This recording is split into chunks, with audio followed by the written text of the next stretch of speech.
आदरणीय सभापति जी,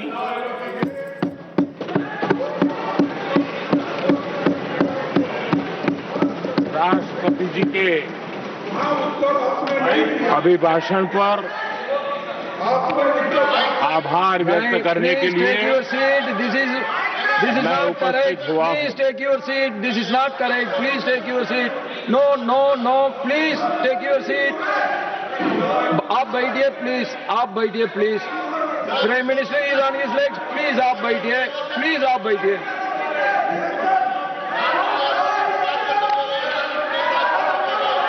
आदरणीय सभापति जी, इस धन्यवाद प्रस्ताव पर समर्थन के लिए इस सदन में अपनी भावनाओं को व्यक्त करना मैं अपना सौभाग्य मानता हूं। आदरणीय सभापति जी, विकसित भारत की यात्रा में बीते वर्ष देश के तेज प्रगति से विकास के वर्ष रहे हैं। Nothing will go on record except Prime Minister's जीवन speech. के हर क्षेत्र में, समाज के हर वर्ग को उनके जीवन में परिवर्तन का एक कालखंड रहा है। एक सही दिशा में तेज गति से देश आगे बढ़ रहा है। आदरणीय राष्ट्रपति जी ने बहुत ही बढ़िया तरीके से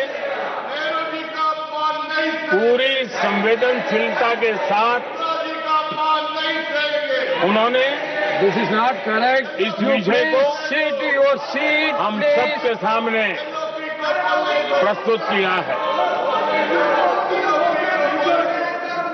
आदरणीय सभापति जी, मेरी एक प्रार्थना है, आदरणीय खड़गे जी की उम्र देखते हुए वो बैठ करके भी नारे बोल सकते हैं तो अच्छा होगा, ताकि उनको कष्ट न हो। पीछे नौजवान बहुत लोग हैं, तो खड़गे जी को No. आप बैठते बैठते भी When you are speaking, they are listening. You are नारे listening. बोलने की अनुमति दे दीजिए।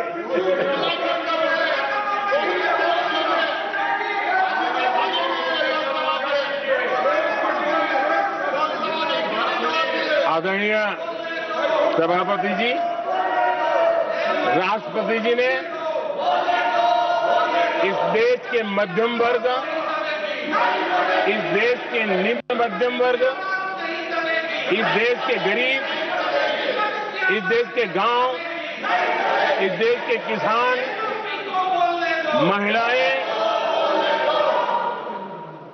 विज्ञान हो, प्रौद्योगिकी हो, कृषि हो, सभी विषयों को लेकर के बहुत ही विस्तार से भारत के प्रगति का एक स्वर संसद में गूंजा है।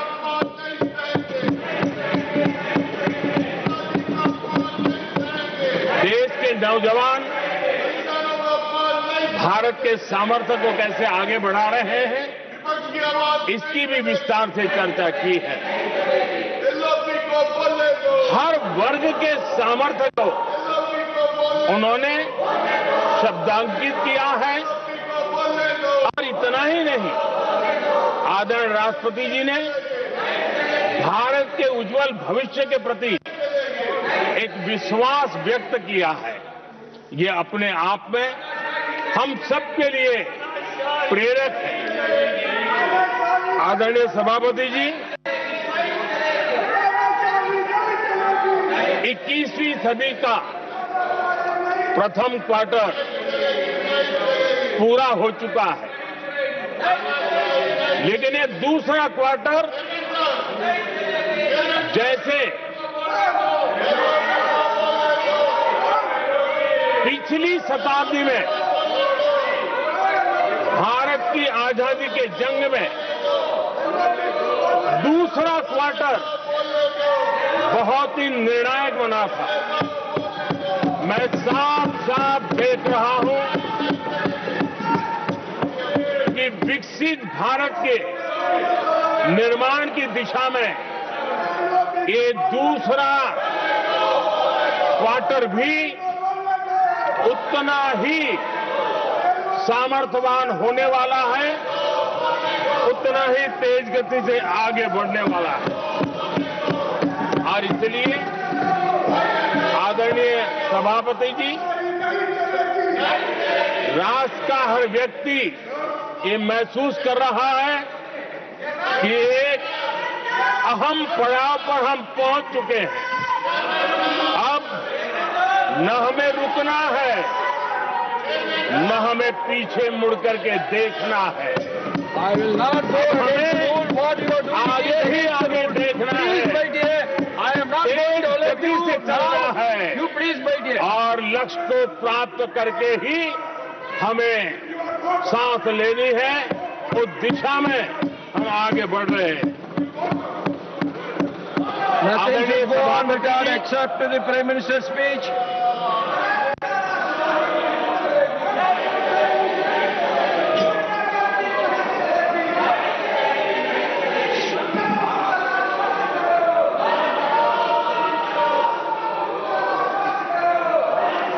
आदरणीय सभापति जी, वर्तमान में अगर हम देखें तो भारत के भाग्य के अनेक सुयोग एक साथ हमें नसीब हुए। ये अपने आप में बहुत ही उत्तम संयोग है, ऐसा मैं मानता हूं। सबसे बड़ी बात है, विश्व के समृद्ध से समृद्ध देश भी बुजुर्ग होते जा रहे हैं। वहां की आबादी उम्र के उस पड़ाव पर पहुंची है हम जिन्हें बुजुर्ग के रूप में जानते हैं। हमारा देश ऐसा है जो विकास की नई ऊंचाइयां छू रहा है। उसी समय दिनों दिन हमारा देश युवा होता जा रहा है, युवा आबादी वाला देश है। ये अपने आप में एक बहुत अच्छा सुयोग है। आदरणीय सभापति जी, दूसरी तरफ मैं देख रहा हूं जिस प्रकार से विश्व का भारत के प्रति आकर्षण बढ़ा है, और उसमें भी विश्व भारत की टैलेंट का महात्म्य समझ रहा है। हमारे पास आज दुनिया का बहुत ही महत्वपूर्ण टैलेंट पूल है, युवा टैलेंट पूल है, जिसके पास सपने भी हैं, संकल्प भी है, सामर्थ्य भी है। और इसलिए ये दूसरा सुयोग है। शक्ति का आशीर्वाद हमारे साथ है। आदरणीय सभापति जी, भारत आज विश्व में जो चुनौतियां पैदा हो रही है, उन चुनौतियों का समाधान देने वाला एक देश आशा की किरण बना हुआ है, और हम समाधान दे रहे हैं। वैसा ही एक महत्वपूर्ण सुयोग है कि आज मेजर इकोनॉमी में भारत का ग्रोथ बहुत हाई है, और हाई ग्रोथ और लो इन्फ्लेशन ये बहुत ही यूनिक संयोग है, और ये हमारी अर्थव्यवस्था की मजबूती को प्रदर्शित करता है। आदरणीय सभापति जी, हम जिस गति से आगे बढ़ रहे हैं, जब हमें देश की जनता ने सेवा करने का मौका दिया, तब फ्रेजाइल 5 के रूप में ये देश जाना जाता था। जब हमें अवसर मिला, तब देश आजाद हुआ, तब हम दुनिया में 6 नंबर की इकोनॉमी थे। लेकिन इन लोगों ने ऐसा एक हाल करके रखा कि 11 पे पहुंचा दिया। आज हम 3 पर जाने की दिशा में तेज गति से।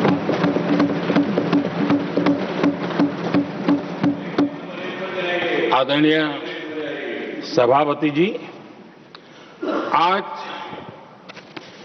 कोई भी सेक्टर देख लीजिए, चाहे साइंस हो, चाहे स्पेस हो, चाहे स्पोर्ट्स हो, हर क्षेत्र में आज भारत एक कॉन्फिडेंस के साथ, आत्मविश्वास से भरा हुआ भारत है।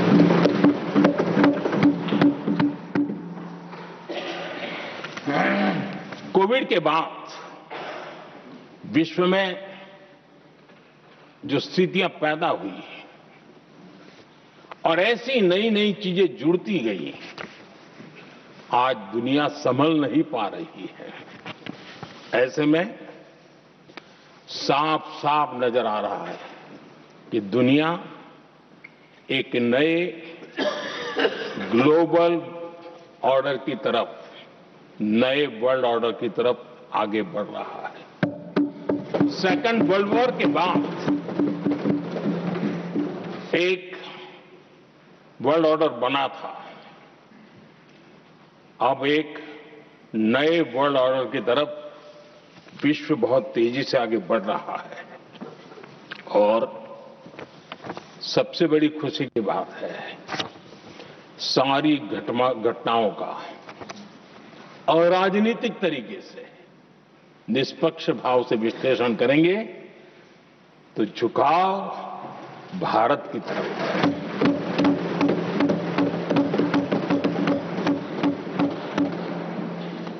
विश्व मित्र के रूप में, विश्व बंधु के रूप में आज भारत अनेक देशों का विश्वस्त पार्टनर बना है और हम कंधे से कंधा मिला करके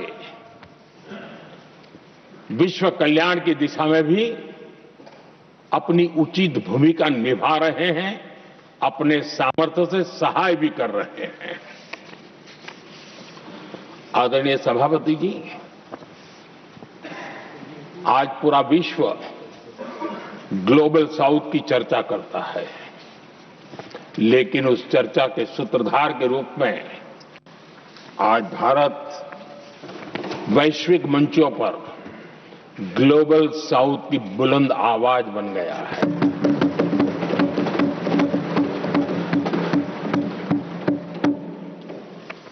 अनेक देशों के साथ आज Bharat future ready trade deals कर रहा है। पिछले कुछ ही समय में दुनिया के महत्वपूर्ण 9 बड़े देशों के साथ 9 बड़े हमारे ट्रेड डील हुए हैं और उसमें मदर ऑफ ऑल डील एक साथ 27 देशों के साथ, यूरोपियन यूनियन के साथ।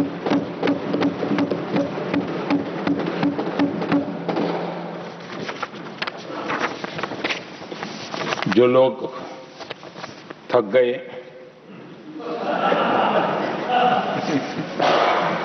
बेचारे चले गए, लेकिन कभी न कभी उनको जवाब देना पड़ेगा कि देश की ऐसी हालत कैसे बना के रखी थी कि दुनिया का कोई देश हमसे डील करने के लिए आगे नहीं आता था। आपने कोशिश की होगी, पीछे पीछे पीछे बहुत चक्कर लगाए होंगे, लेकिन किसी ने आपकी तरफ देखा भी नहीं होगा। क्या स्थिति ऐसे पैदा है? दुनिया के देश ऐसे ही भारत के साथ डील नहीं कर रहे हैं। आदरणीय सभापति जी, इसके पीछे सबसे बड़ी बात, डेवलप कंट्रीज एक डेवलपिंग कंट्री के साथ डील करता है ना, वो अपने आप में भी अर्थ जगत के लिए बहुत बड़ा संदेश है। और मेरे लिए नई बात नहीं है।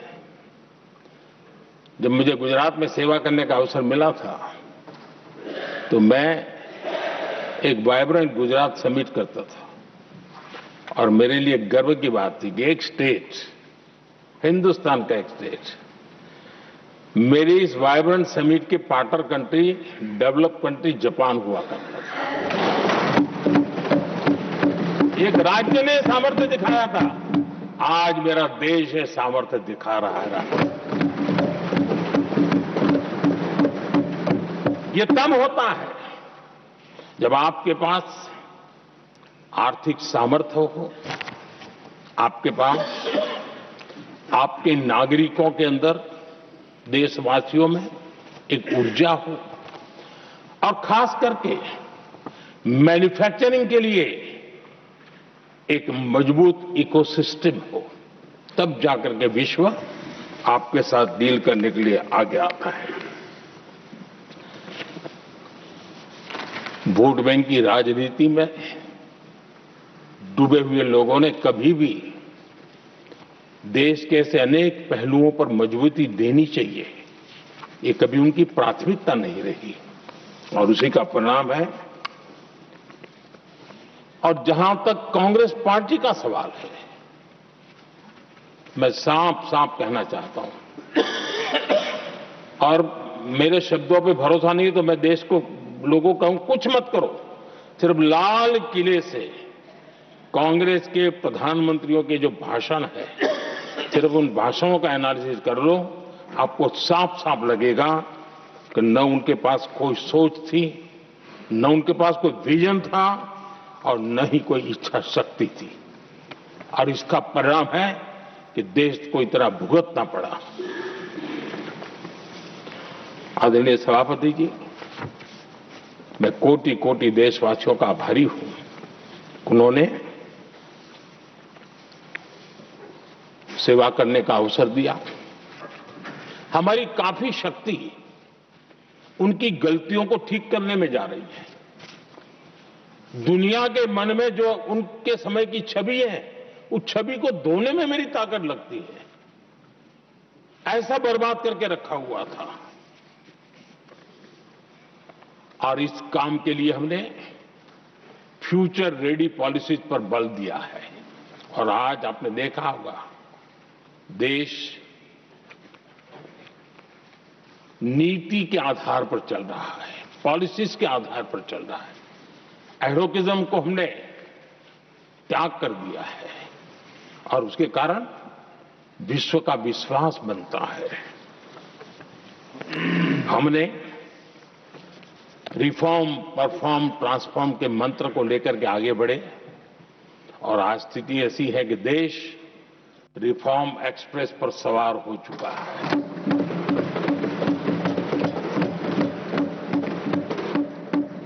हमने स्ट्रक्चरल रिफॉर्म्स किए हैं, प्रोसेस से जुड़े रिफॉर्म्स किए हैं, पॉलिसीज में रिफॉर्म किए हैं।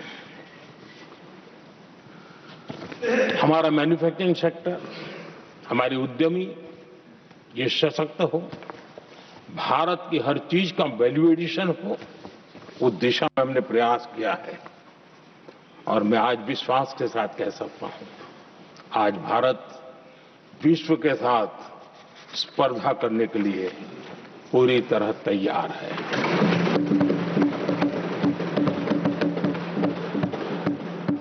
जब मैं विश्व के सीईओ फोरम की समिट देखता हूं, आज दुनिया हमारे उद्यमियों को समानता के रूप में देखती है।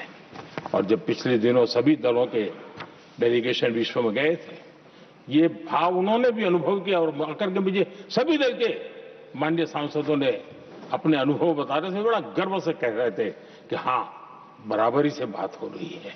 ये हमारे लिए अपने आप में बात है। आदरणीय सभापति जी, एमएसएमई का बहुत बड़ा नेटवर्क जितना सामर्थ्यवान होता है वो लंबे अरसे तक इकोनॉमी को एक ताकत देता है। हमने उस दिशा में बल दिया और हमने कई रिफॉर्म्स किए हैं। आज हमारे एमएसएमई नेटवर्क पर दुनिया का भरोसा बढ़ रहा है। बड़े बड़े हो सकता है हम हवाई जहाज नहीं बना देंगे, लेकिन कई हवाई जहाज है जिसमें कई पुर्जे मेरे देश के छोटे छोटे एमएसएमई बना रहे हैं।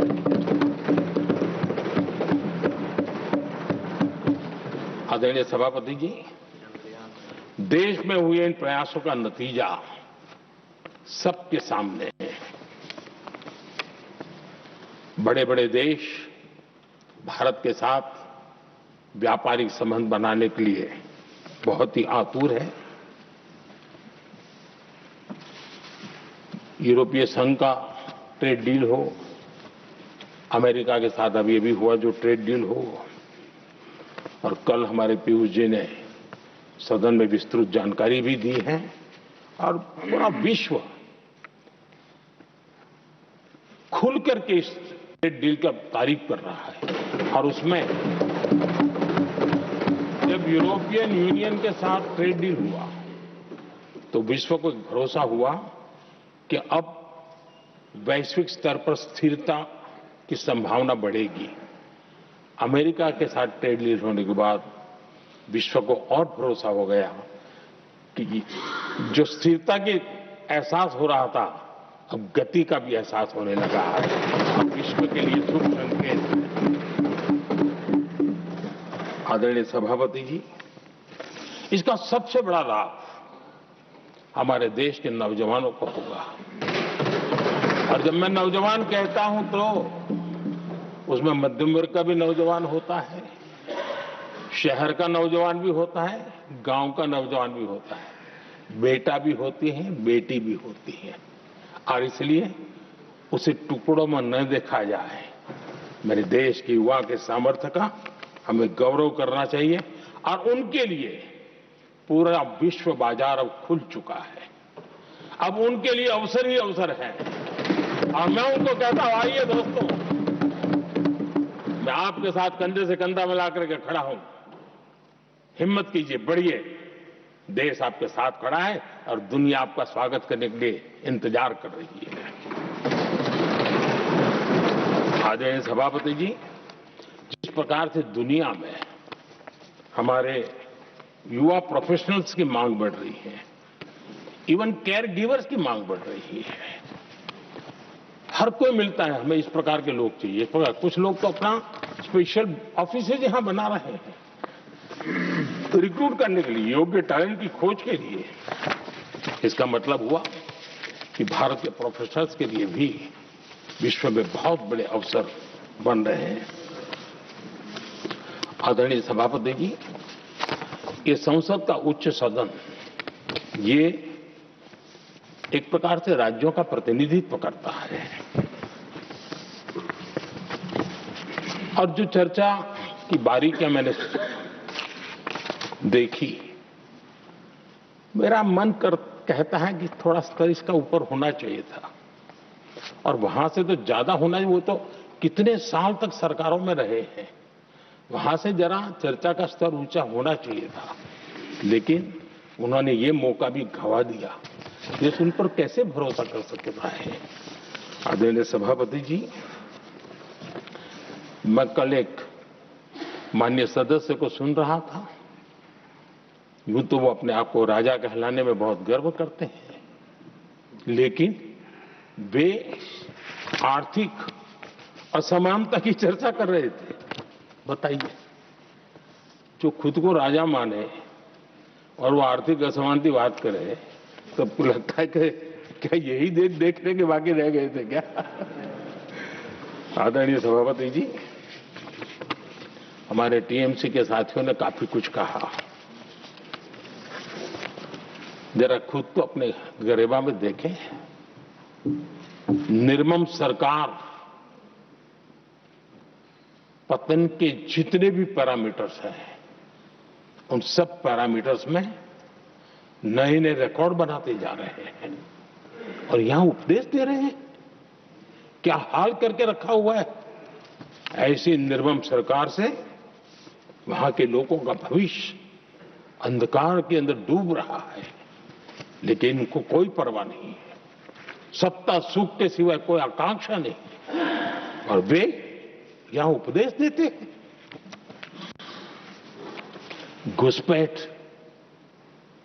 दुनिया का समृद्ध से समृद्ध देश भी अपने यहां गैर कानूनी नागरिकों को बाहर निकाल रहा है।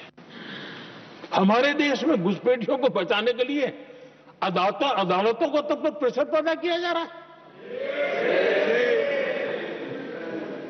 मेरे देश का नौजवान कैसे ऐसे लोगों को माफ करेगा जो घुसपैठियों की वकालत करने के लिए ताकत लगा रहे हैं। और घुसपैठिए मेरे देश के नौजवानों के हक छीन रहे हैं, उनकी रोजी रोटी छीन रहे हैं, आदिवासियों की जमीन छीन रहे हैं। बेटे बेटियों की जिंदगी पर खतरे पैदा हो रहे हैं, लेकिन उनके लिए महिलाओं पर अत्याचार होते रहे। सत्ता नीति के सिवाय कुछ करना नहीं, और वो यहां पर हमें उपदेश दे रहे हैं। और ऐसे चिंताजनक सभी विषयों पर आंखें मूंद करके बैठे हुए वो लोग हैं। एक हमारे माननीय सदस्य काफी कुछ बोल रहे थे, जिनकी पूरी सरकार शराब में डूब गई, जिनके शीश महल घर घर में नफरत का कारण बन गए,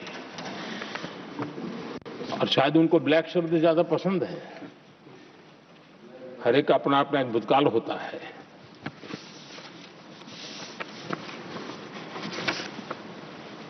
पता नहीं ब्लैक के साथ उनका क्या पुराना रिश्ता है। आदरणीय सभापति जी, ऐसे सभी साथियों से मैं आज जरूर कहूंगा, तुम कितना दुनिया को धोखा दोगे, तुम कितना दुनिया को धोखा दोगे।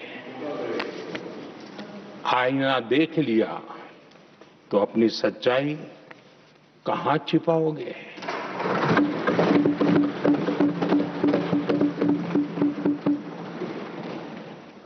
कांग्रेस हो, टीएमसी हो, डीएमके हो, लेफ्ट हो, ये दशकों से केंद्र में सत्ता में रहे हैं, सत्ता के भागीदार रहे हैं। राज्यों में भी उनको सरकारें चलाने का अवसर मिला है, लेकिन उनकी पहचान क्या बनी है। आज डील की चर्चा होती है तो गौरव से कहते हैं, तब डील की चर्चा होती थी तो बॉफोर्स डील याद आता था। ये डील होते थे।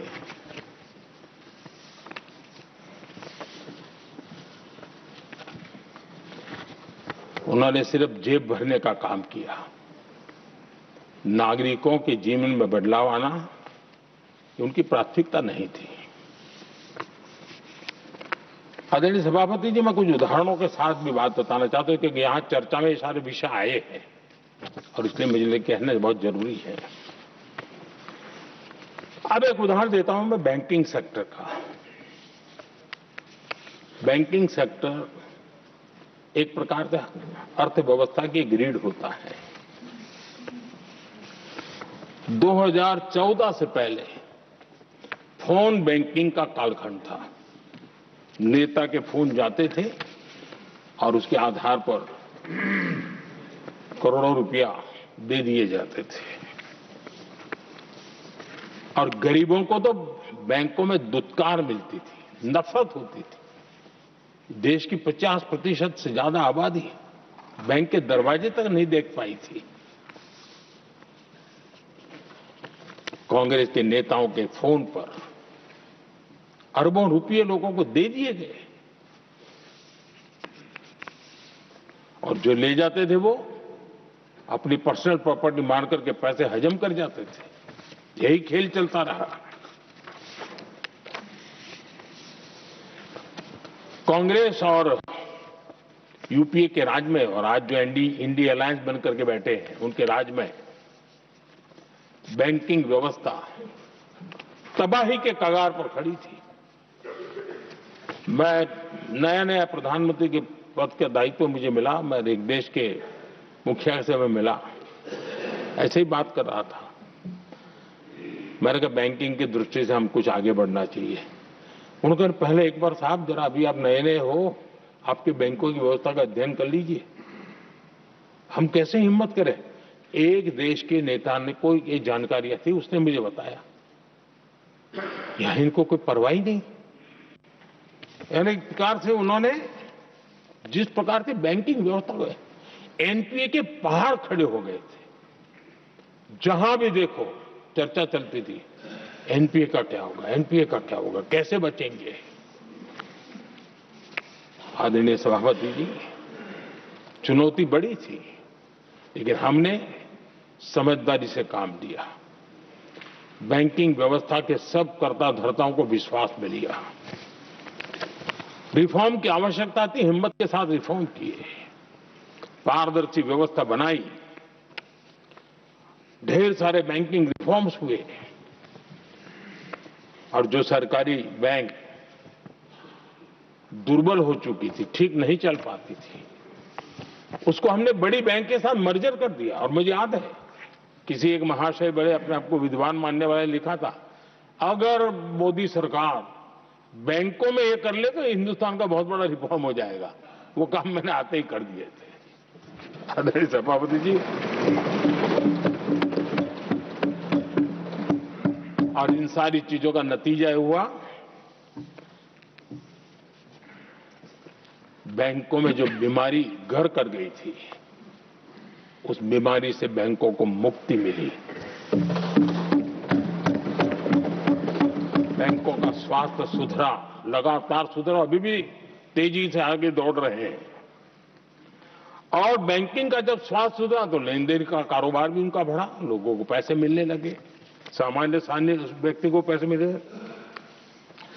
ऐसे ऐसे गरीब लोगों को लोन मिले जिनके लिए कभी बैंक के दरवाजे बंद थे, बेचारा दूर से देख करके उसे जाना पड़ता था। आज मुद्रा योजना जो देश के नौजवान को अपने पैरों पर खड़े रहने की ताकत देता है, मुद्रा योजना जो स्वरोजगार की प्रेरणा देता है, लेकिन स्वरोजगार के भाषण के काम नहीं होता है, उसका हाथ पकड़ना पड़ता है, उसको साथ देना पड़ता है, उसको सहाय देनी पड़ती है। और हमने मुद्रा योजना के द्वारा 30 लाख करोड़ रुपया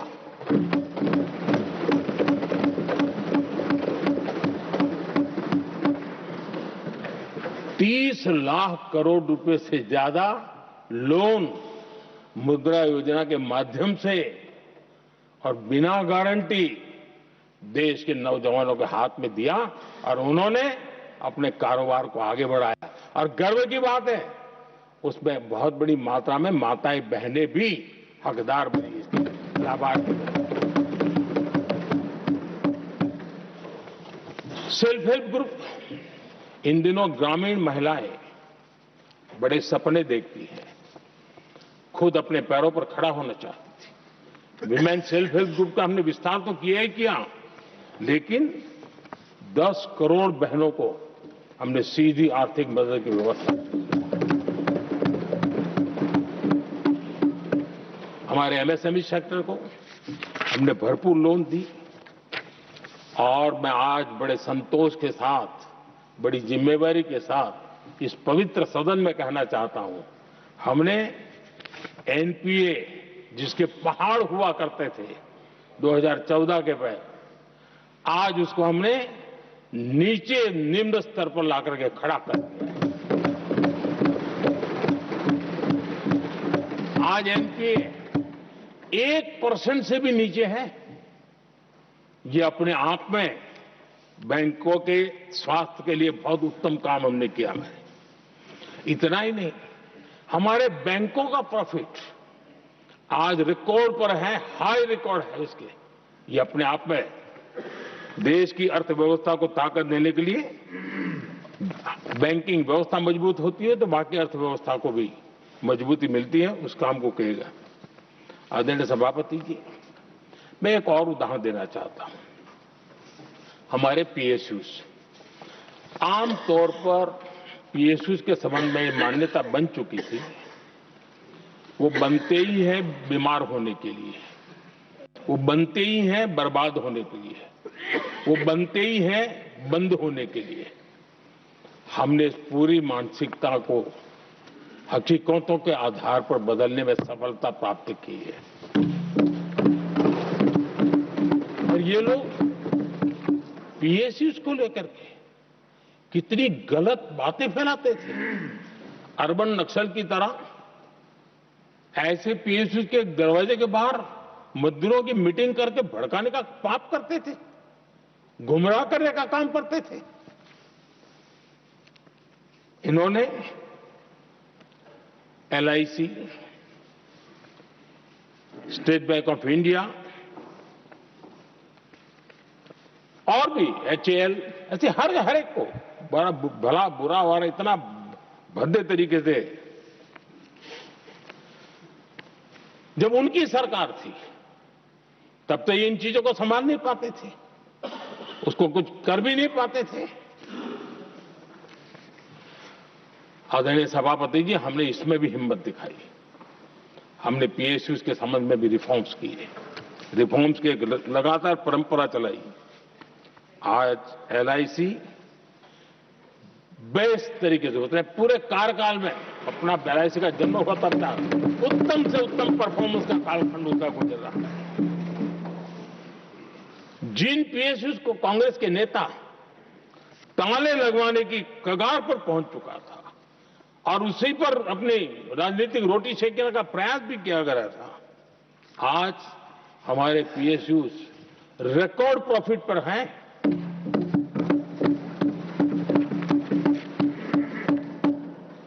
इतना ही नहीं, वे अपने परफॉर्मेंस से मेक इन इंडिया को भी गति दे रहे हैं। मेक इन इंडिया का जो सपना है उसका पूरा करने में वे भी एक बहुत बड़े कैटलिक एजेंट के रूप में आज भूमिका अदा कर रहे हैं। रिकॉर्ड संख्या में रोजगार बना रहे हैं। इतना ही नहीं, हमारे कुछ पीएसयूज आज विश्व के अंदर जा रहे हैं, विश्व में भी अपनी ताकत दिखा रहे हैं, विश्व के साथ जुड़ रहे हैं, दुनिया के कई देशों के विकास यात्रा में वो भागीदार बन रहे हैं। आज हमारे पीएसयूज को बहुत बड़े बड़े ऑर्डर देश से भी और देश के बाहर से भी मिलने लगे हैं। ये अपने आप में मैं जो कहता हूं ना, एक बहुत महत्वपूर्ण पड़ाव पर ये देश 25 साल है, उसका संकेत यहां नजर आता है। आदरणीय सभापति जी, कांग्रेस ने विश्वासघात करने के विषय में भी हमारे देश के अन्नदाता को भी नहीं छोड़ा। इस देश में 10 करोड़ किसान ऐसे हैं जिनके पास 2 हेक्टेयर से भी कम जमीन है, छोटे किसान हैं। उनकी तरफ कभी परवाह नहीं की गई, उनकी तरफ कभी देखा नहीं गया, नहीं उनके दिमाग में ये छोटे किसानों का कोई महात्म्य था। उनको लगता है कुछ बड़े लोगों को संभाल लिया तो गाड़ी चल जाएगी, और यही राजनीति करते रहे। आदरणीय सभापति जी, हमारे दिल में छोटे किसान के प्रति एक दर्द था। हम जमीनी हकीकतों से परिचित थे और उसी के कारण हम पीएम किसान सम्मान निधि योजना लेकर के आए। और आप इतने कम समय में हमारे इन छोटे किसानों के खाते में 4 लाख करोड़ रुपया हमने दिया है। 4 लाख करोड़ रुपया आंकड़ा छोटा नहीं होता है आदरणीय सभापति जी। और उसने हमारे छोटे किसानों को एक नई ताकत दी है, नए सपने देखने का सामर्थ्य दिया है। और मुझे पक्का विश्वास है कि हमारा किसान उस दिशा में जरूर भारत की आशा अपेक्षा के अनुरूप परिणाम देगा।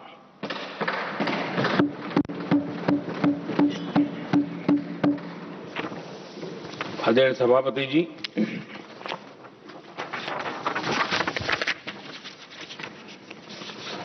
यहां कुछ साथियों ने इम्प्लीमेंटेशन के संबंध में शिकायतों का भाषण काफी किए।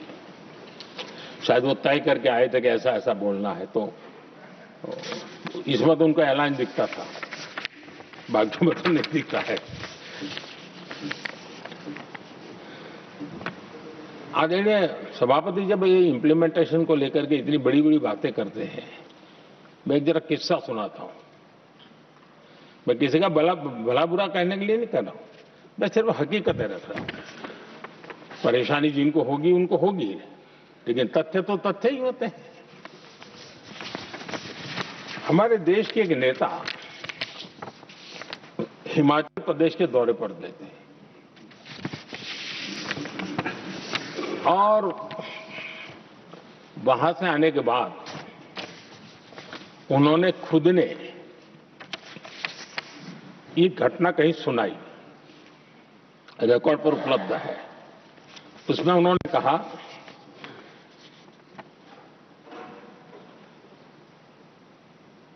उस नेता ने क्या कहा, मैं उन्हीं के शब्द पढ़ रहा हूं। काफी लंबे समय तक मुझे योजना आयोग से संघर्ष करना पड़ा, क्योंकि वे पहाड़ी क्षेत्रों के लिए अलग योजनाएं बनाने को तैयार ही नहीं थे। मैं हिमाचल प्रदेश गई थी। जब मैं वापस आई तो मैंने योजना आयोग में कहा कि हमारे कामदारों को, वर्कर्स को जीप की जरूरत नहीं है, बल्कि खच्चरों की आवश्यकता है, ताकि कम से कम उन पर सामान आदि लादा जा सके। आगे उन्होंने कहा, लेकिन मुझे बताया गया हम पैसा तो जीप के लिए ही देंगे, क्योंकि खच्चरों के लिए पैसे देने की पॉलिसी नहीं है। इसी भाषण में आगे वो कहती हैं, अब वहां सड़कें ही नहीं थी। उनका कहने का कारण यह था कि हिमाचल में जहां वो गई वहां सड़कें ही नहीं थी। अब वहां सड़कें ही नहीं थी तो फिर उस पर जीप का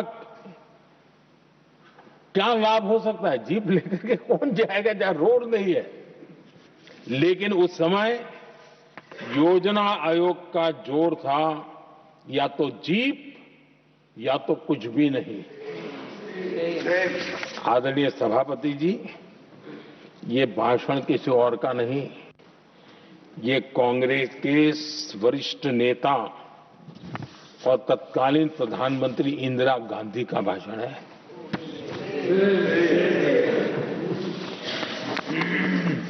कांग्रेस के लंबे शासनकाल में यही कार्यशैली रही,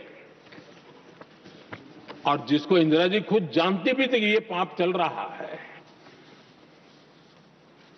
लेकिन इस कार्य संस्कृति को सुधारने के लिए उन्होंने कोई कदम नहीं उठाया। और इंदिरा गांधी जिस प्लानिंग कमीशन की धज्जियां उड़ा रही थी, उसके जन्मदाता उनके स्वयं के पिताजी थे। और प्लानिंग कमीशन को बना और इंदिरा जी ने जब कहा, उसके बीच में 2 दशक बज चुके थे, लेकिन हाल यही था। और 2014 तक सब दुखी थे, सब परेशान थे, सब गलती देख रहे थे, लेकिन सुधार करने की तैयारी नहीं।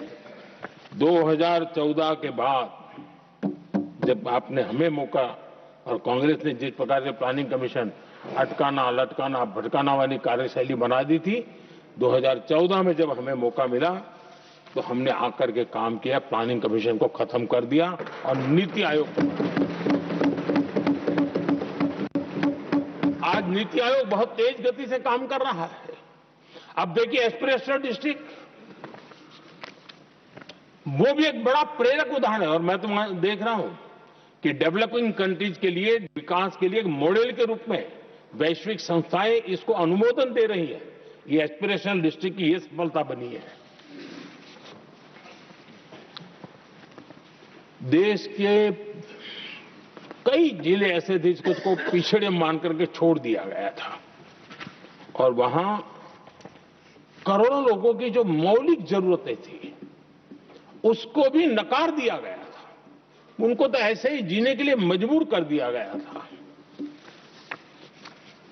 और जो पिछड़े इलाके थे वो और पिछड़े होते गए और बर्बादी आती गई। और हालत तो सरकार में ऐसी थी कि जब किसी को पनिशमेंट ट्रांसफर करनी होती थी, पनिशमेंट पोस्टिंग देना होता तो ऐसे ही जिलों में भेजा जाता था ताकि वो और खराब करे। वो ये हाल बन गया था, ये वर्क कल्चर बन गया था। हमने इस स्थिति को बदला। सबसे पहला आग्रह किया, यंग होनहार अफसरों को लगाया जाएगा और पूरा 3 साल का मौका उसको दिया जाए काम करने का। एक के बाद अब निर्णय किए और आज देखिए किसी समय छत्तीसगढ़ का हमारा बस्तर एस्पिरेशनल डिस्ट्रिक्ट में था, आज वो बस्तर पूरे देश में बस्तर ओलंपिक के नाम से चर्चा में है।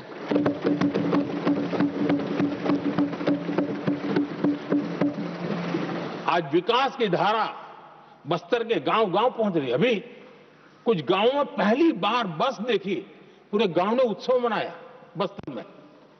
ये परिस्थितियां छोड़ करके गए हुए हैं लोग और यहां पर पता नहीं किस प्रकार से देश को कहां ले जाना चाहते हैं लोग।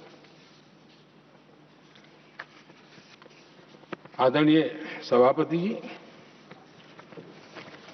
इंप्लीमेंटेशन क्या होता है, ये एस्पिरेशनल डिस्ट्रिक्ट एक बहुत बड़ा शानदार उदाहरण है। ऐसे तो सैकड़ों उदाहरण हैं, लेकिन मैं कहने के लिए इसको उल्लेख कर रहा हूं।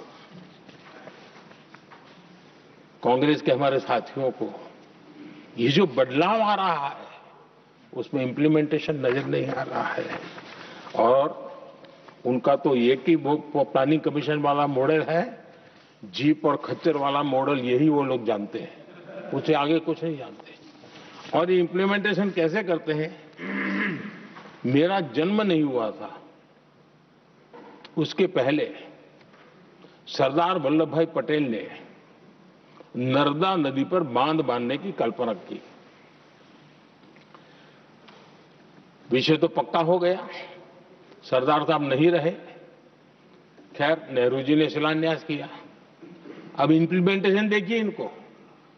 मेरा जन्म नहीं हुआ था जब इसकी कल्पना की गई थी और प्रधानमंत्री बनने के बाद मैंने उसका उद्घाटन किया, ये हाल है।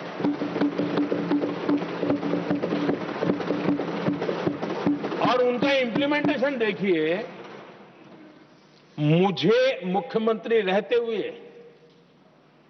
3 दिन अनशन पर बैठना पड़ा था नर्मदा सरदार सरोवर डैम के लिए, मेरे राज्य के किसानों के लिए। मैंने अपने आप को दांव पर लगा दिया था, तब जाकर के भारत सरकार को झुकना पड़ा और तब जाकर के सरदार सरोवर डैम के कंस्ट्रक्शन को गति मिली और यहां मैं पहुंचा तब मुझे उसका उद्घाटन करने का सौभाग्य मिला। और आज कच्छ तक हावड़ा बीएसएफ के लोग जहां बैठते हैं वहां तक नर्मदा का शुद्ध पानी पीने के लिए पहुंच रहा है। इंप्लीमेंटेशन क्या होता है और यहां पर इम्प्लीमेंट कर किसी ने शब्द पकड़ा दिया, हर एक के मुंह से वही निकल रहा था। हमने कांग्रेस की कार्यशैली को बदलने के लिए जब मैंने देखा कई ऐसे काम थे अटके पड़े हुए, कोई पूछने वाला नहीं थे फाइलों में, और पॉलिटिकल फायदे के लिए अनाउंसमेंट कर दिए, दिए जला दिए, पत्थर लगा दिए, करना कुछ नहीं। आखिरकार मैंने एक टेक्नोलॉजी वाला प्लेटफॉर्म बनाया यहां आकर के, प्रगति के नाम से। ये प्रगति प्लेटफॉर्म का मैं उदाहरण देता हूं, आप हैरान हो जाएंगे, मुझे एग्जैक्ट याद नहीं है लेकिन शायद हिमाचल में एक ट्रेन उन्होंने पार्लियामेंट में घोषित की थी, शायद ऊना और कोई। मेरे आने तक वो कागज पर भी उसका ड्राइंग नहीं बना था, बता, और चुनाव जीतने के लिए वो घोषणा कर दी। प्रगति के अंदर मेरे सामने विषय आया, ऐसे कई विषय मेरे सामने आए और उस प्रगति के अंदर हमने एक एक प्रोजेक्ट क्यों अटके हुए, किस डिपार्टमेंट की काम में क्या मुसीबत आई है, किसने गलत तरीके से इसको आगे बढ़ाया, और बजट तो बढ़ता ही गया था। जो योजना 900 करोड़ में होनी थी वो 90,000 करोड़ तक पहुंच जाए, ये हाल करके रख दिया था इन्होंने। हमने एक टेक्नोलॉजी प्लेटफॉर्म बनाया, हर महीने बैठा। अभी मैंने 50वां एपिसोड पूरा किया उस मीटिंग का, और लगातार उस काम करते करते और संबंधित राज्यों को भी बिठाया, उनकी कठिनाइयों को भी समझा, उसके इम्प्लीमेंटेशन में कौन मिनिस्ट्री का परेशानी हो रही है, किस स्टेट की परेशानी हो रही है, किस कानून की परेशानी हो रही है, हर एक की बारीकी से देखा। और आज मैं गर्व से कह सकता हूं कि इस प्रगति के इम्प्लीमेंटेशन को बारीकी से प्रधानमंत्री के स्तर पर देखे जाने के कारण 85 लाख करोड़ रुपीस का काम को गति मिली। 85 लाख करोड़ रुपीस के काम आप कल्पना कीजिए, देश की कितनी बड़ी शक्ति को अनलॉक किया हमने। इंप्लीमेंटेशन कैसे होता है ये हमने करके देखा है। रेल हो, रोड हो, सिंचाई हो, ग्रामीण कोई व्यवस्था का काम, इन सारी चीजों को हमने इसमें लिया। अब जैसे जम्मू उधमपुर श्रीनगर बारामूला रेल लाइन, आज ये प्रोजेक्ट पूरा हुआ। और बर्फबारी में इन दिनों आपने देखा है कि वीडियो बहुत पॉपुलर हुआ है, बर्फ के बीच में थे, चारों तरफ बर्फ की चादर छाई हुई है और वंदे भारत ट्रेन निकल रही है, और लोग कहते हैं गलती मत करना, है तो विदेश है, ये हिंदुस्तान है, ये रील चल रहे हैं बाजार में।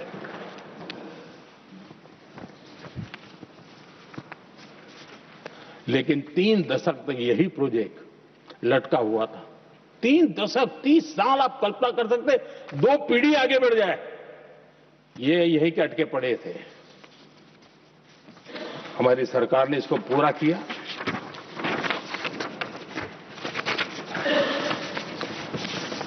आदरणीय सभापति जी, मैं असम की बात करता हूं, और कोई ये मत सोचो कि मैं चुनाव है इसलिए बोल रहा हूं। इनके पाप है इसलिए मुझे कहना पड़ रहा है। कांग्रेस सिर्फ इमेजिन करती है और इंप्लीमेंट करने का उनको कोई लेना देना ही नहीं होता है। अब असम का बोगीबिल ब्रिज, ये बोगीबिल ब्रिज अरुणाचल और असम को जोड़ने वाला बहुत महत्वपूर्ण ब्रिज, कितने ही सालों तक ये प्रोजेक्ट लटका रहा। हमने प्रगति के माध्यम से इसको रिव्यू किया और असम सहित पूरे नॉर्थ ईस्ट को बहुत बड़ी सुविधा वाला ये काम हमने पूरा किया। आदरणीय सभापति जी,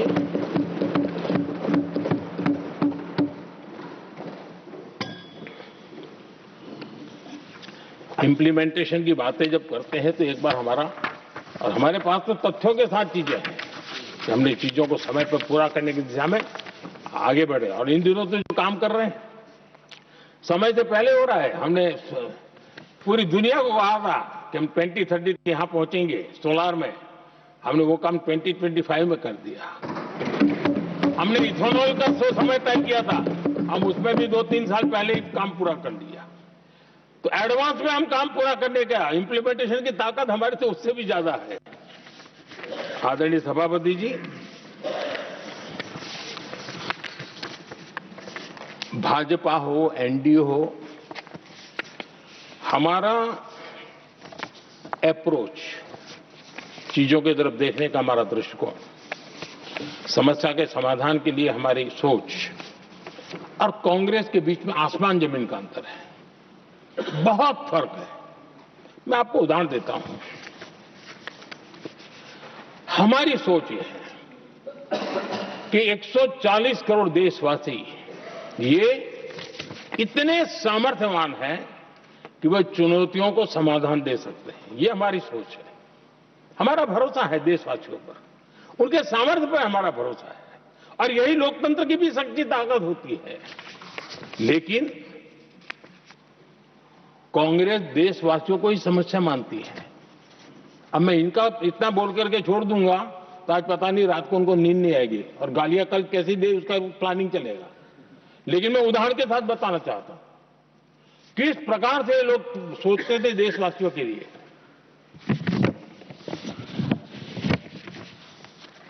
देश के लोगों के बारे में नेहरू जी और इंदिरा जी की सोच क्या थी, मैं उसके विषय में बताना चाहता हूं। इंदिरा जी एक बार ईरान गए थे और ईरान में वो भाषण दे रही थी और उस भाषण में उन्होंने नेहरू जी के साथ जो बातचीत हुई थी उसका उल्लेख किया। खुद ने कहा है, उन्होंने कहा, और मैं जो इंदिरा जी ने कहा था उसको कोट कर रहा हूं, जब किसी ने मेरे पिताजी से पूछा, यानी नेहरू जी से पूछा कि उनके सामने कितनी समस्याएं हैं, तो उन्होंने उत्तर दिया था 35 करोड़। नेहरू जी ने जवाब दिया था कि उनके सामने कितनी समस्याएं हैं, बोले 35 करोड़। उस समय हमारे देश की जनसंख्या थी 35 करोड़। अब आगे देखिए, 35 करोड़ देशवासी नेहरू जी को समस्या लगते थे। ऐसा कोई मुखिया हो सकता है क्या जी? और इस बात का उदाहरण देते हुए इंदिरा जी ने आगे कहा कि आज देश की जनसंख्या 57 करोड़ है, इसलिए मेरी समस्याओं की संख्या भी उतनी ही बड़ी है।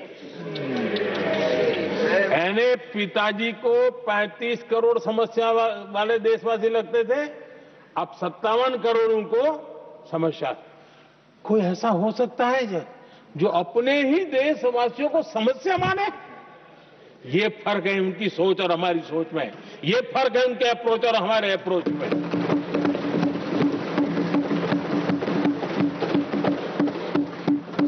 नेहरू जी हो या इंदिरा जी हो या पूरी कांग्रेसी बिरादरी हो, ये लोग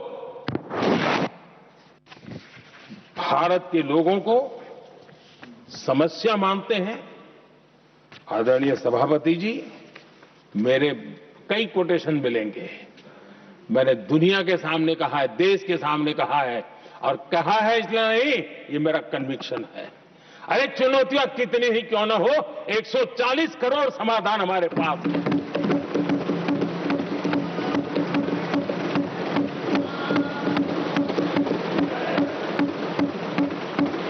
हमारे लिए देशवासी समर्थक की पूंजी है। हमारे लिए हर देशवासी भारत का उज्जवल भविष्य का नियंता है, निर्माता है, कर्ता धर्ता है। हम उसको समस्या कैसे कह सकते हैं? ऐसी सोच वाले लोग अपने परिवार का ही भला करेंगे और किसका करेंगे? आदरणीय सभापति जी, देश के लोगों का अपमान करते रहना एक कांग्रेस के स्वभाव में पड़ा हुआ है, उनके संस्कारों में पड़ा हुआ है। कांग्रेस ने बीते दिनों राष्ट्रपति जी का अपमान किया। चुनाव के बाद जिस प्रकार से हमारे राष्ट्रपति जी के लिए शब्द कहे गए हैं, शर्मिंदगी महसूस होती है कि ये कैसे लोग हैं? भारत के राष्ट्रपति के लिए क्या बोल रहे हैं लोग? आदरणीय सभापति जी, कल लोकसभा में भी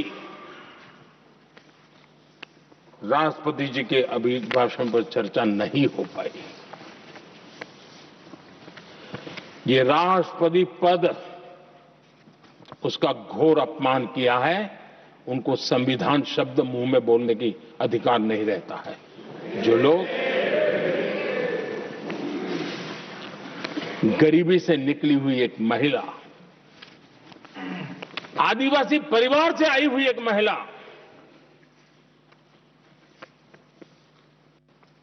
जब आपने लोकसभा में जो व्यवहार किया है, आपने आदिवासी समाज का अपमान किया है, आपने महिला का अपमान किया है।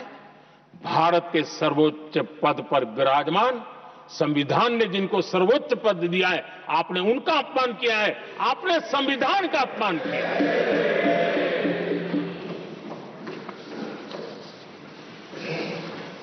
आदरणीय सभापति जी, उनको कुछ भी लगता हो, कांग्रेस को ये गुनाह कि Honorable members, it is now 6 p.m. If the House agrees, we may sit beyond 6 p.m. till disposal of the motion of thanks and the presidential address. Do I have the leave of the House to extend the sitting beyond 6 p.m.? Thank you. आदरणीय सभापति जी, समय बढ़ाने के लिए मैं आपका और सदन का बहुत आभार व्यक्त करता हूं।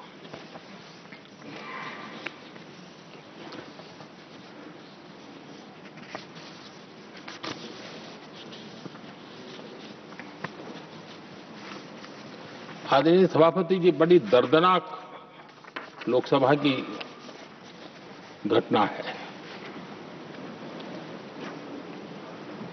और शायद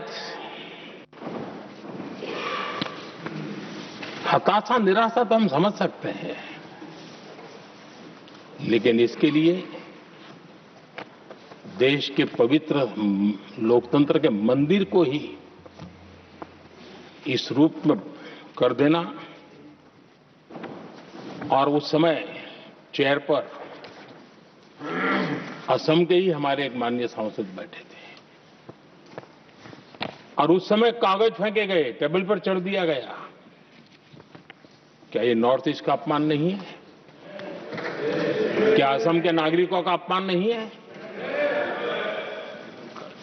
कल फिर दोबारा किया उन्होंने, और उस समय आंध्र के दलित परिवार का बेटा चेयर पर बैठा था, उसको भी अपमानित किया। यानी आपने नॉर्थ ईस्ट का अपमान, चेयर में बैठा अपमान करो। आंध्र के एक दलित परिवार का बेटा चेयर पर बैठा, उसका अपमान करो। सदन ने इनको काम दिया हुआ है, सबने मिलकर के काम दिया हुआ है, लेकिन वो दलित समाज से आते हैं, इसलिए आप अपमान करते हो।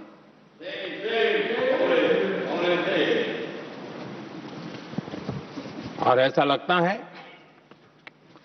कांग्रेस के लोगों को असम की जनता के प्रति बड़ी नफरत है। उनको लगता है कि उसकी जनता ने उनका साथ छोड़ दिया, मतलब उनके दुश्मन हो गए। क्या कभी लोकतंत्र में ऐसे सोचते हैं क्या? मुझे तो तब बहुत पीड़ा हुई थी जब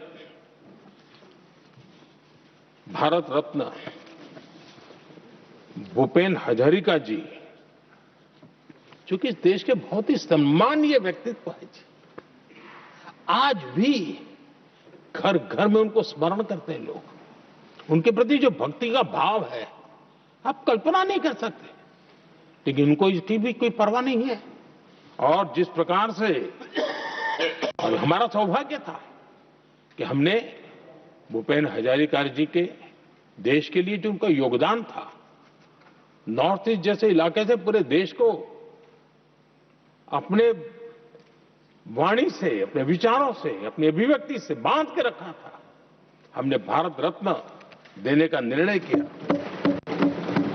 इस पर भी इनको ऐतराज। और मैं तो हैरान हूं, खड़गे जी अगर होते तो मैं उनकी हाजिरी में कहता ही है, इन्होंने जिस प्रकार से बोला ना भारत रत्न के बाद, वो वीडियो पर उनका चेहरा देखेंगे ना, आपको लगा रही है ऐसे लोग हैं, ऐसा व्यवहार करते हैं।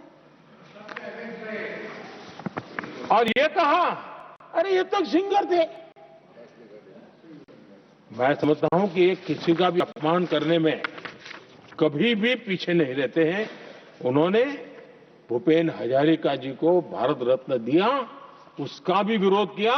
ये पूरे असम का विरोध है, पूरे देश के कला प्रेमियों का विरोध है। और मुझे पक्का विश्वास है, असम कभी भी इस अपमान को भूलने वाला नहीं है।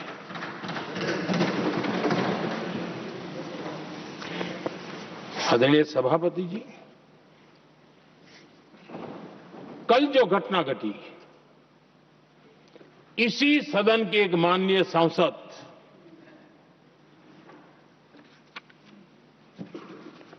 कांग्रेस के शातिर दिमाग जिनका है, ऐसे एक युवराज ने उनको गद्दार कह दिया। अहंकार कितनी 7वें आसमान पर पहुंच चुका है इनका। और कांग्रेस को छोड़कर के कितने ही लोग निकले हैं, कांग्रेस के कितने टुकड़े हुए हैं, कई लोग दूसरे दलों में गए हैं, लेकिन औरों को तो किसी को गद्दार नहीं कहा उन्होंने। लेकिन कल सांसद को गद्दार इसलिए कहा क्योंकि वो सिख थे। ये सिखों का अपमान था, एक गुरुओं का अपमान था। और कांग्रेस के अंदर जो कूट कूट करके सिखों के प्रति नफरत भरी पड़ी है ना, उसका वो अभिव्यक्ति थी। और इसी सदन के माननीय सांसद है वो, और उनको जरा भी दर्द नहीं, वरना आज खड़े होकर के कह सकते थे कि कल जो हुआ इसी सांसद की गरिमा के अनुरूप नहीं था, हमें खेद है, एक शब्द तो बोल लेते। लेकिन सिखों के प्रति उनके मन में जो नफरत भरी पड़ी है, और इसी के कारण उन्होंने कल, और जिसका परिवार देश के लिए शहादत देने वाला परिवार के वो सदस्य है, उन्होंने अपने राजनीतिक विचारों में परिवर्तन किया, इसलिए गद्दार हो गए। और एक गद्दार शब्द छोटा नहीं है। मेरे देशवासी को कोई गद्दार कहे, ये कैसे देश सहन करेगा? और वो भी एक सिख है इसलिए गद्दार कहना बहुत दुर्भाग्य की बात है। और ऐसे लोग कांग्रेस को नहीं डुबाएंगे तो क्या करेंगे?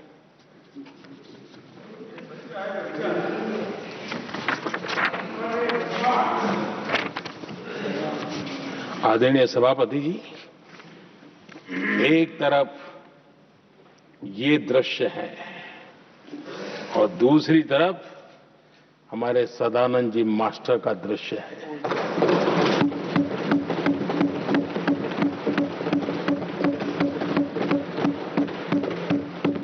राजनीतिक विद्वेष के कारण उनके दोनों पैर काट दिए गए। भरी जवानी में दोनों पैर काट दिए। कटे हुए पैर से जिंदगी गुजार रहे हैं, लेकिन संस्कार इतने ऊंचे हैं कि वाणी में भी अपशब्द नहीं निकलता है, बर्तन में भी कटुता नजर नहीं आती। गर्व होता है। और कल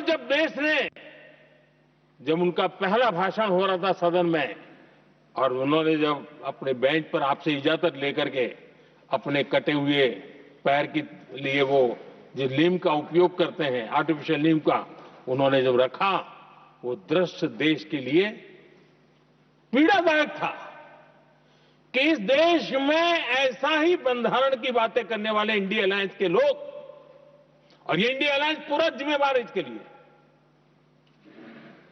वैचारिक असहमति के कारण एक नौजवान के, और वो भी एक टीचर, शिक्षक के प्रति गर्व से, आदर से देखा जाता है, उसके पैर काट दे। लेकिन उनको कोई खेद नहीं है, उनको कोई दर्द नहीं है। लेकिन मैं मास्टर सदानंद जी को हृदय से अभिनंदन करता हूं कि उन्होंने जिस प्रकार से इतनी भयानक हमले के बाद भी देश की सेवा का अपना व्रत जारी रखा, और आज देश की नीति निर्धारण में अंदर अपना योगदान दे रहे हैं। ये गर्व की बात है। और ऐसे लोगों के सहारे हम राजनीति में जीते हैं, काम करते हैं, देश के लिए जीने मरने की प्रेरणा मिलती है। ये संस्कार हमें पाए हैं ऐसे लक्षावधि कार्यकर्ताओं के तब से पाए हुए हैं। आदरणीय सभापति जी,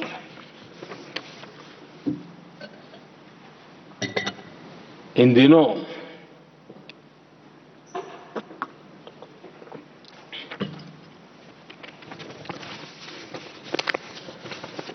और वैसे कांग्रेस के हमारे साथियों का मुझ पर जरा विशेष प्रेम है, वो स्पेशल प्रेम है।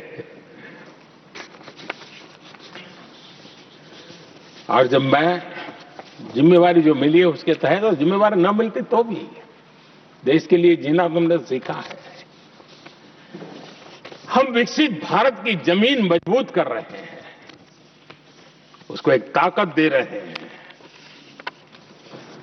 एक तरफ देश के युवाओं के लिए मजबूत जमीन तैयार कर रहा हूं, तो कांग्रेस मोदी की कब्र खोदने के कार्यक्रम करवा रही है। और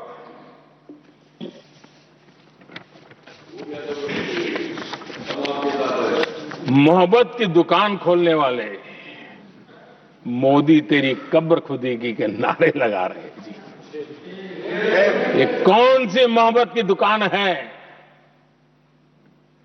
जो देश के ही किसी नागरिक के कब्र खोदने के सपने देखती हो? ये कौन सा संविधान से उन्होंने सीखा है जो देश के ही किसी नागरिक के कब्र खोदने की बात करते हो? क्या ये संविधान का अपमान नहीं है? क्या ये मानवता का अपमान नहीं है? क्या ये सार्वजनिक जीवन की मर्यादाओं का अपमान नहीं है? और उनको इसका कोई खेद नहीं है। अगर इसके बाद क्या बयान देंगे? बयान देखो, प्रधानमंत्री राज्यसभा में भी रो रहा था।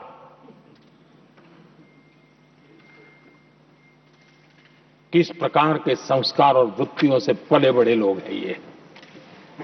आदरणीय सभापति जी, मेरे लिए कोई अनुभव मेरा बहुत पुराना है।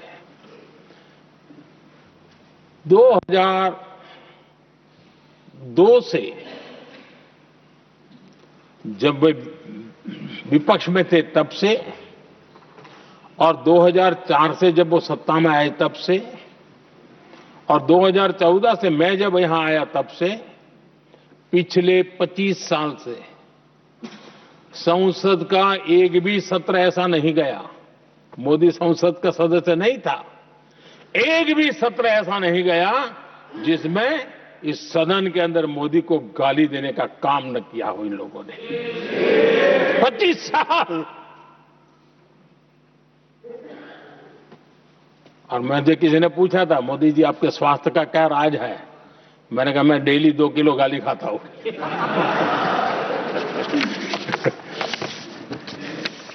आदरणीय सभापति जी, ये मोदी की कब्र क्यों खोदना चाहते हैं?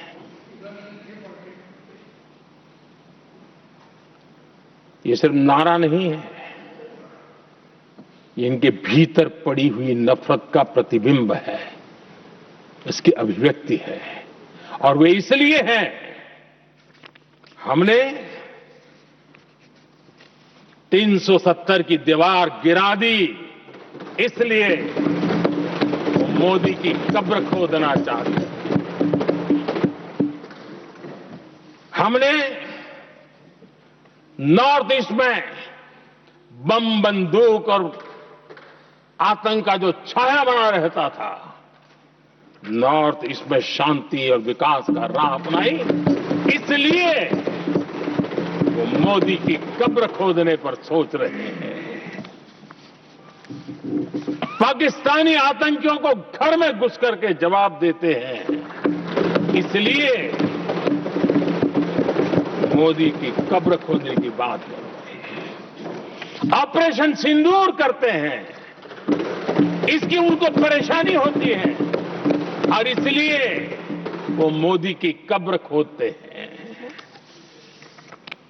माओवादी आतंक से देश को मुक्ति दिलाने के लिए साहसपूर्ण कदम उठा रहे हैं, इसलिए मोदी की कब्र खोदती है आपको।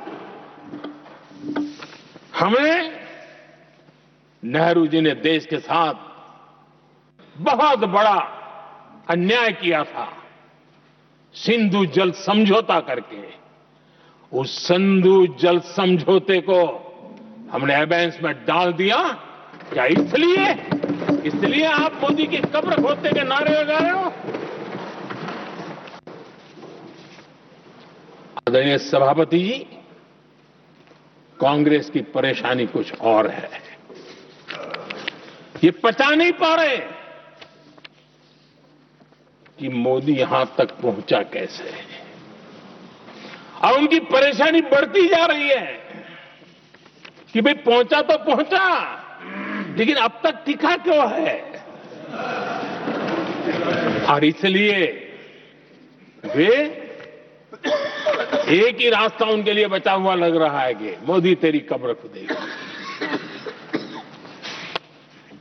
आदरणीय सभापति जी, ये तो मान करके बैठे थे। उनका लोकतंत्र, संविधान का कोई लेना देना नहीं। उनको तो लगता है कि प्रधानमंत्री पद उनके परिवार की जागीर है, उस पर कोई और बैठ नहीं सकता। ये जो उनके भीतर में नफरत पड़ी हुई है ना, मोहब्बत की दुकान में जो आग भरी पड़ी हुई है ना, उसका परिणाम है। और इसीलिए कोई क्यों बैठा, हमारा पैतृक अधिकार था, इसलिए मोदी की कब्र खोदने का नारा लेकर के वो चल रहे हैं। आदरणीय सभापति जी, कांग्रेस के शाही परिवार को देश ने दशकों तक अवसर दिया है। ऐसा नहीं है, देश ने आपके लिए भी अपना भविष्य दांव पे लगाया था, लेकिन आपने गरीबी हटाओ के नारे लगाए, गुमराह किया। लाल किले पर से कांग्रेस के एक भी प्रधानमंत्री के भाषण में गरीबी हटाने की बात ना आई हो, ऐसा नहीं हुआ है। लेकिन किसी भी प्रधानमंत्री ने गरीबी हटाने के लिए क्या किया, वो एक बार भी नहीं आया। वो नारे से अधिक कुछ नहीं था उनका। और मोदी ने रास्ता अपनाया गरीब को एम्पावर करने का, गरीब को सशक्त करने का। और मेरे देश के गरीबों को मैं सलाम करता हूं, उन्होंने देश की योजनाओं को समझा, स्वीकारा और अपने सामर्थ्य को बढ़ाने के लिए प्रयास किया। मैं देश के गरीबों का गौरवगान करता हूं कि हमारी नीतियों पर भरोसा करके, हमारी नीयत पर भरोसा करके उन्होंने भी अपने आप को खपाने के लिए कोई कमी नहीं रखी। और 25 करोड़ मेरे गरीब परिवार के भाइयों ने गरीबी को परास्त किया और खुद गरीबी से बाहर आए हैं। मैं उनको सलाम करता हूं। मेरे 25 करोड़ देशवासी जो निराशा में पड़े हुए थे, दूर एक आशा की किरण दिखाई दी, उठ खड़े हुए और आज हमारे साथ चल पड़े। आदरणीय सभापति जी, 2014 के पहले ये इम्प्लीमेंटेशन की बातें करते थे। हमारे यहां सैकड़ों लोग रेलवे क्रॉसिंग पर मरते थे। स्कूल की बस रेलवे क्रॉसिंग से जा रही है, 20-20, 25-25 स्कूल के बच्चे मरने की खबरें आती हैं।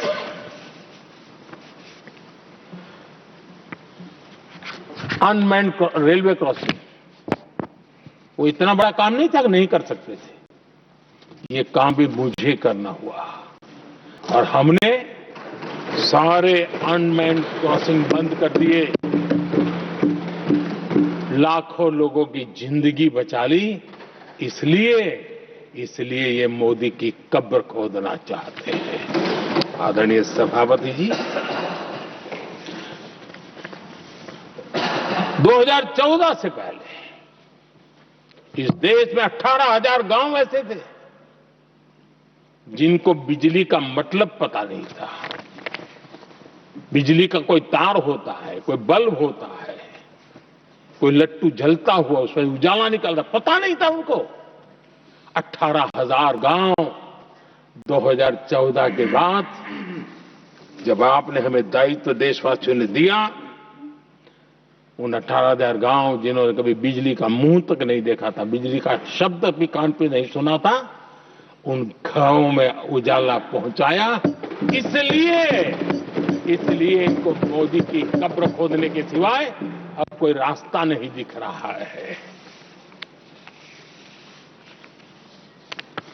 आदरणीय सभापति जी, वो भी एक वक्त था जब देश में बार बार खबरें आती थी, मीडिया में हेडलाइन हुआ करती थी, सरहद की स्थिति के संबंध में बयान आते थे। गोला बारूद नहीं है, बुलेट प्रूफ जैकेट नहीं है, बर्फ के बीच खड़ा है, बर्फ में खड़े रहने के लिए जो जूते चाहिए वो जूते तक नहीं उसके पास, ये खबरें आती थी।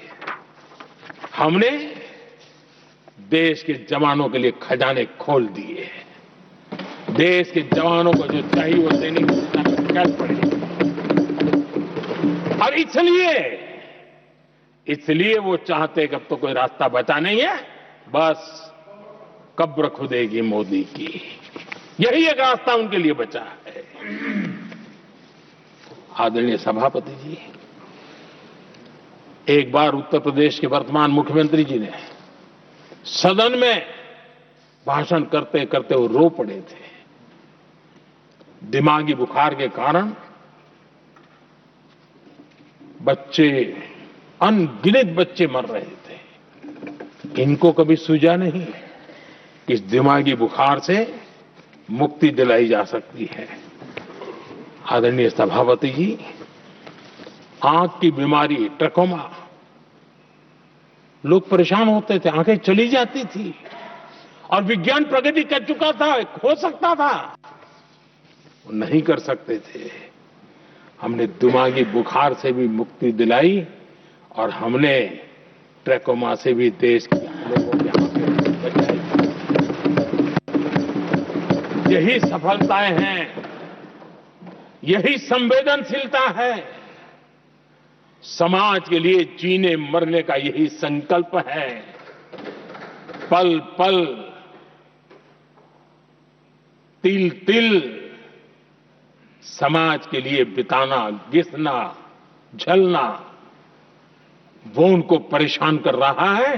तब जाकर के मोदी तेरी कब्र खुदेगी, ये मंत्र लेकर के चल रहे हैं, ये सपने देख करके चल रहे हैं और बातें लोकतंत्र की करते हैं। मोहब्बत की दुकान के साइन बोर्ड लगाते हैं। क्या सार्वजनिक जीवन में ऐसी नफरत होती है? आदरणीय सभापति जी, इनकी सरकार रिमोट से चलती थी, मेरी सरकार भी रिमोट से चलती है। 140 करोड़ देशवासी मेरा रिमोट है।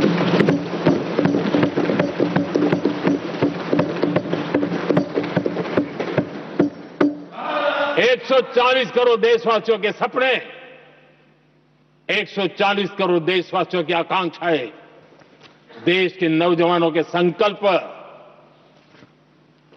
इनके लिए हम जीते हैं, इनके लिए सरकार चलाते हैं। सत्ता हमारे लिए सुख का रास्ता नहीं है, सत्ता हमारी लिए सेवा का माध्यम है।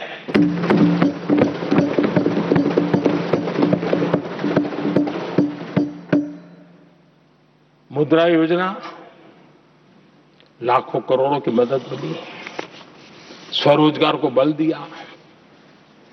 कांग्रेस ने कभी स्टार्टअप कल्चर को प्रमोट ही नहीं किया।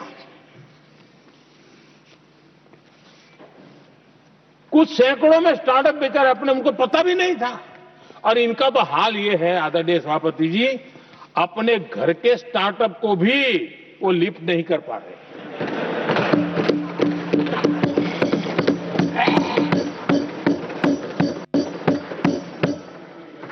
और हमारी सरकार में आज 2 लाख से ज्यादा स्टार्टअप है।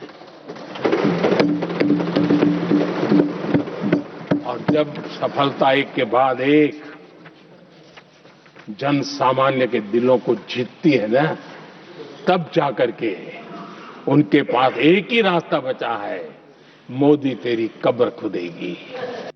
लेकिन उस हमारा याद कीजिए, बीएसएनएल को लेकर के चुटकुले चलते थे, कार्टून बनते थे। आज स्वदेशी 4G स्टैक हमने खड़ा कर दिया। 5G दुनिया में सबसे तेज गति से रोल आउट करने का काम हमने कर दिया। कम्युनिकेशन की नई जनरेशन, नई टेक्नोलॉजी, नई सोच, इसको हमने आगे बढ़ाया। और इसलिए दर्द जुबान पे आ रहा है, मोदी तेरी कब्र खुदेगी। आदरणीय सभापति जी, गरीब की सेवा ये मेरा सौभाग्य है। 4 करोड़ गरीबों को पक्के घर देना मैं जीवन में सुकून मानता हूं।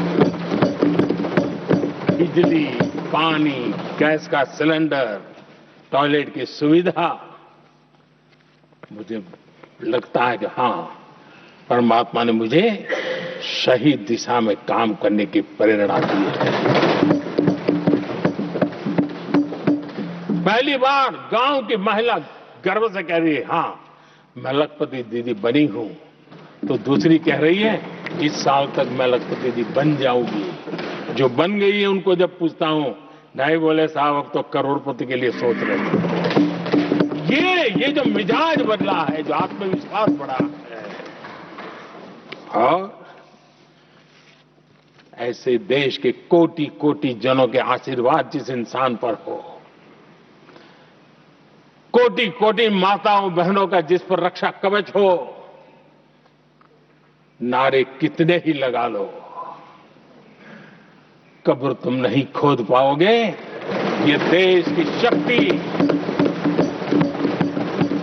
आशीर्वाद रूपी कवच, माताओं बहनों का मेरे प्रति जो भाव रहा है, जिस श्रद्धा भाव से मैंने माताओं बहनों की सेवा करने का काम किया है, जिनको कोई पूछता नहीं था उसको मोदी पूजाता है। यही करना है, और ये आशीर्वाद ही है जो इनको चूभते हैं, और इसलिए कब्र खोदना चाहते हैं। आदरणीय सभापति जी, चोरी करना जिनका पुश्तैनी धंधा है, जिन्होंने एक गुजराती की सरनेम भी चुरा ली,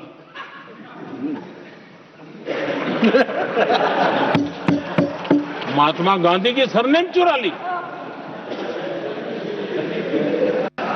ये लोग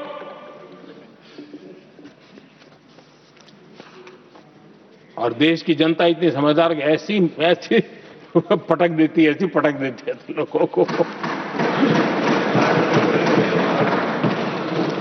आदरणीय सभापति जी, हम एक विकसित भारत का सपना लेकर के चले, और आज वो सपना देश के लोगों की ऊर्जा के कारण संकल्प में बदल चुका है। आज कहीं पर भी जाइए, हर कोई ये कहता है कि 2047 तक विकसित भारत बनना है, और मैं हैरान हूं, कुछ हमारे साथी सदन में इतने निराशावादी, इतने जमीन से कटे हुए लोग, बदलती हुई दुनिया से अनभिज्ञ लोग पता नहीं क्या बोल रहे हैं। वो कहते हैं हम मोदी ये भी 2047 की क्या बोल रहा है, 2047 किसने देगा है?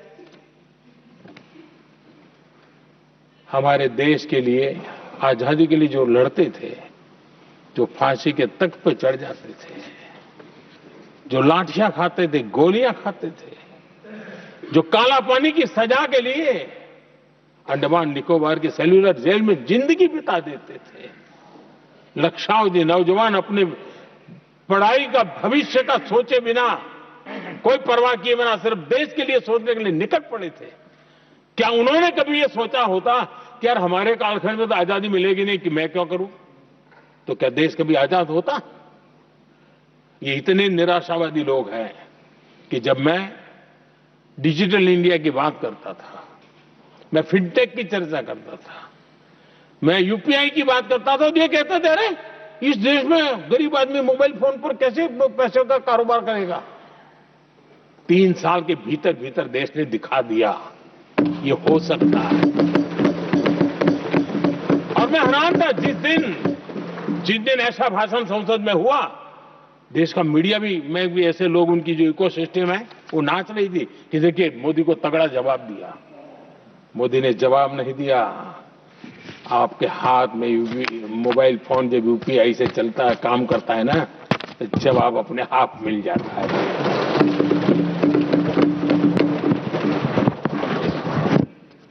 आदरणीय सभापति जी, कांग्रेस के समय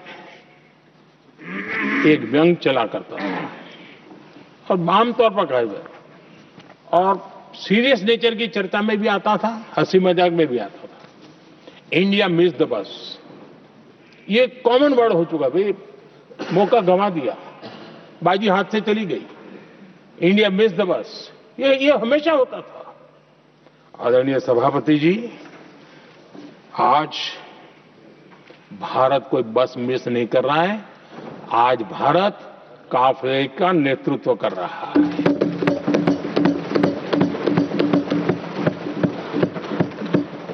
आदरणीय सभापति जी, देश का भविष्य उज्जवल बनाना है, वर्तमान भी उज्जवल बनाने के लिए अविरत कार्य करना होता है। हम विकसित भारत के सपने के लाइट में 5 वर्ष की योजना बनाते हैं और हर वर्ष का बजट बनाते हैं और हम दिशा तय करके चलते हैं हम, क्योंकि हमारे लिए अगला चुनावी लक्ष्य नहीं होता है, हमारा लक्ष्य है 2047 विकसित। अरे चुनाव तो आएंगे जाएंगे, मेरा देश अजरा अमर रहने वाला है और हम देश की युवा पीढ़ी के हाथ में समृद्ध हिंदुस्तान देने का सपना लेकर के चले। जिन बच्चे जो आज जो घर में बालक है ना, उनको भी मैं देख करके कह सोचता हूं कि मैं इसके हाथ में ऐसा हिंदुस्तान दे करके जाऊं ताकि हमें अपने काम का संतोष हो। 2047 क्यों, 2047 क्यों, ये बातें करते हैं। आदरणीय सभापति जी, आज जिस प्रकार से हम इनिशिएटिव लिए, चाहे स्पेस हो, साइंस हो, टेक्नोलॉजी हो, समंदर की गहराई हो, जल थल नभ अंतरिक्ष, हर क्षेत्र में नए संकल्प, नई ऊर्जा, नए कदम और नई सिद्धियों को लेकर के देश आज आगे बढ़ रहा है। हम ग्रीन हाइड्रोजन पर काम कर रहे हैं, हम आने वाले युग को समझ पा रहे हैं। हम क्वांटम कंप्यूटिंग की बात कर रहे हैं, हम एआई मिशन को लेकर के चल रहे हैं और आज दुनिया मानने लगी है कि एआई मिशन भारत बहुत कुछ दुनिया को दे सकता है। ये विश्वास आज दुनिया में बना है। आज दुनिया में क्रिटिकल मिनरल, रेयर अर्थ राजनीतिक हथियार बन गया है। हम उस पर फोकस कर रहे हैं ताकि कभी भारत को किसी के पास हाथ फैलाने की नौबत ना आ जाए। आदरणीय सभापति जी, ऐसे तो अनगिनत प्रोजेक्ट हैं जिसमें विदेश का इन्वेस्टमेंट आना ही आना है, क्योंकि अब हर किसी को अपना भविष्य भारत की भूमि में नजर आ रहा है। हर किसी को अपना भविष्य भारत के टैलेंट के भरोसे नजर आ रहा है। हर किसी को भविष्य भारत के उज्जवल भविष्य के साथ खुद के उज्जवल भविष्य को जोड़ करके दिखता है। और इसलिए दुनिया आज विकसित भारत की बात हम क्यों कर रहे हैं, जिनके दिमाग में नहीं पड़ता है, दुनिया को समझ आ रहा है कि भारत ने सही दिशा पकड़ी है। चलो अब चर्चा वहां चल रही है कहीं हम बस न चुक जाए। कल तक चर्चा चलती थी इंडिया मिस करता है, अब दुनिया को लगता है अब हम लेट न हो जाए, वहां आने की स्पर्धा चल रही है। आदरणीय सभापति जी, आने वाला समय भारत के लिए अवसरों से भरा हुआ है, भारत के नौजवानों के लिए अवसरों से भरा हुआ है। भारत के उज्जवल भविष्य के लिए मैं पूरी संभावनाएं रेखांकित कर सकता हूं, मैं देख सकता हूं और उसके दिशा में नीतियां बनाकर हम आगे चल रहे हैं। हम इसको और मैं चाहता हूं, मेरे देशवासियों को निमंत्रण देता हूं, और मैं देशवासियों को आज सदन से भी कहना चाहूंगा, मैंने मन की बात में भी इसका उल्लेख किया था, मैं यहां पर सभी माननीय सांसदों से भी कहूंगा कि आप भी अपने अपने क्षेत्र में ऐसे लोगों को बताइए, जब दुनिया भर में इतने अवसर पैदा हुए हैं, उसको स्थायित्व तब मिलता है जब हम उत्तम प्रकार की चीजों को लेकर के जाए, हम क्वालिटी को कॉम्प्रोमाइज न करें। मुनाफा कम क्यों न हो, लेकिन क्वालिटी को हम निरंतर उत्तम करते जाएंगे। इनोवेशन करना पड़ेगा, करेंगे, रिसर्च करना पड़ेगा, करेंगे, प्रोडक्ट में मटेरियल बदलना पड़े तो बदलेंगे, लेकिन हम दुनिया में क्वालिटी की दृष्टि से उत्तम हो, तब जाकर के जो आज राजनीतिक दृष्टि से जो निर्णय होते हैं उसका बेनिफिट लेने के लिए हमने पीछे नहीं रहना चाहिए। मेरे देशवासियों से मैं आज यही आग्रह करूंगा कि आप क्वालिटी के विषय में मेरा साथ दीजिए, क्वालिटी में कॉम्प्रोमाइज न करिए। आप देखिए, दुनिया सिर्फ और सिर्फ made in India, made in Bharat, made in India, made in Bharat, इसके लिए गीत गाने लग जाएगी। आदरणीय सभापति जी, मैं कांग्रेस के मित्रों का भी आज आभार व्यक्त करता हूं कि कम से कम मुझे, उनको पता था, पहले प्रयोग कर चुके थे, पिछले 10 साल में मुझे 5-6 बार इस प्रकार से बोलने से रोका गया, तो उनको मालूम था एक बार शुरू होता हूं तो रुकता नहीं। और मैंने कहा था एक बार, एक अकेला, तो अब अनुभव से सीख गए हैं कि इसमें कोई दाल गलने वाली नहीं है, तो समझदारी से काम लिया और ऐसी समझ उनको निरंतर मिलती रहे, ये भी मैं प्रार्थना करता रहूंगा। आदरणीय सभापति जी, मैं राष्ट्रपति जी के उद्बोधन में योगदान देने वाले सभी सांसदों का भी आभार व्यक्त करता हूं। जो भी उत्तम विचार यहां प्राप्त हुए हैं, उत्तम विचार देश की प्रगति में जरूर काम आएंगे, ऐसा मैं विश्वास देता हूं। और आदरणीय राष्ट्रपति जी का इस संबोधन के लिए मैं हृदय से आभार व्यक्त करते हुए मेरी वाणी को विराम देता हूं। बहुत बहुत धन्यवाद।